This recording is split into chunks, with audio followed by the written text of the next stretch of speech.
Hey guys, so AMC and Regal just announced that they're closing down all of their theaters nationwide for at least 6 to 12 weeks, and this is really tough for me. This is probably the biggest thing that has happened in my life so far, and it sucks because I love going to the theaters. It's literally one of my favorite places to go ever.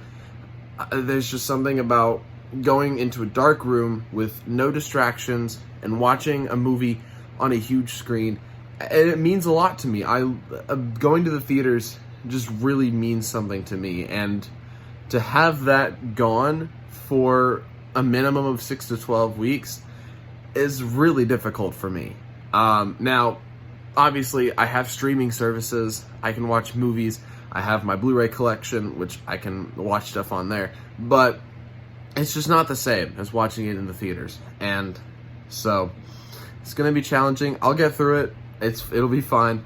But it's just difficult. And it's going to be really interesting to see how it affects the film industry because, I mean, you've got a ton of movies coming out between now and 6 to 12 weeks. Black Widow is a big one that's coming out in that time span, May 1st. And so you have to see, like, is Marvel going to push it back? Is Marvel going to, like, put it straight to streaming? So they're not going to put it straight to streaming service, but like other movies, like, are they going to just put them straight to streaming services or straight to VOD? Or, like, are they going to push them back? Like, what are the long-term effects of the two biggest theater chains in the world closing down their theaters for the foreseeable future?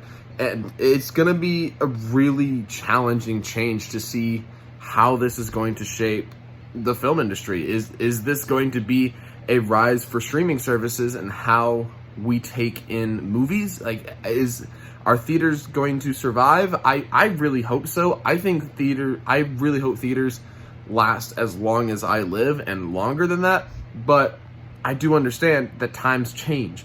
And with the coronavirus, we have no idea how this is going to affect the world as we know it, especially within the film industry. So this really sucks that I won't really get to see a whole lot of movies in theaters. There are a couple other theaters in my town, one that is privately owned and is local, and then Studio Movie Grill. They've just limited to 50 seats per theater per showing.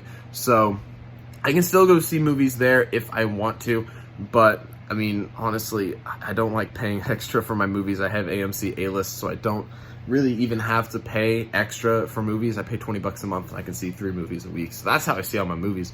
So we'll see what happens. If I see a new movie in theaters, I will obviously review it on here. But what I'm going to do is, obviously, like I've been saying, I'm going to do more variety on this channel. I'm going to do all sorts of fun stuff. I've got a couple ideas for things I want to do. But I think one thing that I'm going to do is, I started this kind of as a podcast, but it didn't really work out the way I was wanting to. So I'm going to bring it here. It's just called What I Watched This Week. And whether I'm watching a movie on a streaming service or on my Blu-ray collection, every week I'm going to run down the movies that I watched, give a brief review, give what I thought about them, rewatch or first time watching. It doesn't matter. I'm going to do that as long as the theaters are closed, just to be able to keep talking about movies, because that's why I started doing reviews again, is so that I can talk about movies. And with theaters closing, it's a lot harder to do that. So that's what I'm going to do. I'm going to do a What I Watched This Week. I don't know when I'm going to start that. But yeah, that's just a little bit of what's happening. And I've also got, like I said, some more variety coming out. I've got one idea pertaining to PowerPoints, and it's going to be so fun. I can't wait to do it. We're finding a time to get together and make that happen. But I might do some, like, maybe try not to laugh challenges. I might do a music cover here or there. I might do a skit or something like that, write a little sketch. I might work on my short film a lot more. So just be on the lookout. You never know what I'm going to put out, but that's kind of exciting. Because I have no idea what I'm going to put out. So, yeah, that's going to wrap it up for this video. Thank you guys so much for watching. I know this isn't, like, the normal way I do videos. But yeah, that's gonna wrap it up for the video. Thanks for watching. Stay tuned, hit subscribe, hit the notification bell, all that fun stuff. And follow me on social media too. All those links are down in the description below. I don't know if I'm gonna get back on Twitter or not. I'm currently taking a hiatus and I'm really enjoying it. But we'll see what happens. Follow me on social media, hit subscribe, hit the notification bell. And yeah, I look forward to seeing what I put out in the next couple months. So yeah, thanks for watching. Hope you guys have a great day, and I'll see you in the next one.